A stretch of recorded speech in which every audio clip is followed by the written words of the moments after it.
Alors, ISIA est un fonds en fait, destiné au financement des outils de production industrielle en Europe, donc non seulement en France, mais aussi en Allemagne, en Espagne et au Benelux. ISIA aujourd'hui est un fonds qui a été lancé en octobre, qui pèse 250 millions d'euros, avec un objectif d'arriver à 300 millions d'euros, et qui est destiné au financement en leasing des outils de production industrielle. Donc typiquement, une PME, une ETI qui a besoin de financer l'acquisition de son outil de production, peut faire appel à notre fonds. Donc on finance l'outil de production, on est propriétaire de l'outil de production, on le met en leasing auprès de la PME et au bout de 3 à 4 ans, la PME peut, et en général le fait, se porter acquéreur de cet outil de production.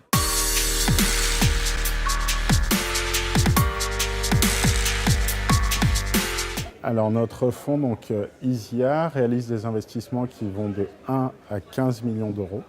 Donc dans une grosse, on va dire, thématique de secteur industriel. Donc ça va de l'industrie lourde, ça va des équipementiers automobiles, ça va de l'industrie pharmaceutique. Nous avons fait 3 investissements à ce jour. Le premier, c'est un équipementier automobile qui fabrique des pièces en aluminium, donc qui s'appelle MBF, qui est basé dans le Jura, à Saint-Claude.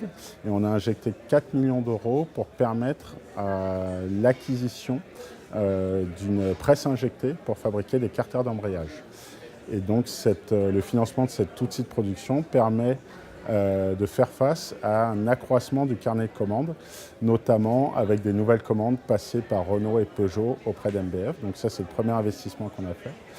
Le deuxième est plus dans le secteur de l'emballage et de la cosmétique, de l'hygiène beauté. C'est une société qui s'appelle Albéa, qui est le leader mondial donc, de la cosmétique et des emballages. Et on a mis un investissement d'à peu près 2 millions d'euros pour permettre l'acquisition d'une machine qui fabrique des tubes de rouge à lèvres dans le cadre d'une commande qui a été passée par L'Oréal à Albéa.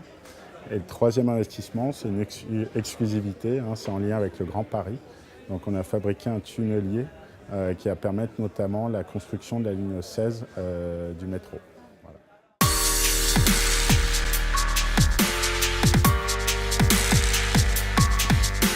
Tout à fait. Ces investissements sont intéressants pour les entreprises à 3 titres. Le premier, c'est que, ça leur permet de faire une optimisation trésorerie. Donc en fait, la trésorerie qui devait être mobilisée pour l'acquisition de la machine peut être utilisée pour d'autres développements.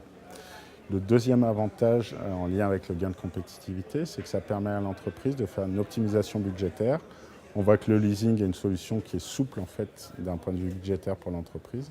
Et donc ça permet à l'entreprise de faire des optimisations budgétaires. Et le troisième gros avantage, qui n'est pas des moindres, c'est que ça permet en fait une montée en gamme des outils de production. C'est-à-dire que théoriquement, quand une entreprise achète en spot un outil de production, elle l'amortit en général sur 5 ans, 10 ans, voire 15 ans. Et le renouvellement de cet outil intervient à ce moment-là. Et donc notre solution, la solution apportée par ISIA, permet de mettre en place des leasings courts de 3 à 4 ans en moyenne. Et donc le renouvellement de cet outil de production intervient non plus au bout de 10 ans, mais au bout en général de 4 à 5 ans. Et donc au bout de 4 à 5 ans, l'entreprise peut renouveler, améliorer, peut accélérer dans la montée en gamme de cet outil de production et peut avoir accès à des outils de production qui sont beaucoup plus avancés technologiquement. Donc c'est aussi en ça que ça permet des gains de compétitivité. Et je répète, cette solution ISIA a été mise en place aujourd'hui, parce qu'on a 250 millions d'euros à déployer pour des financements qui sont en France, en Allemagne, en Espagne et au Benelux.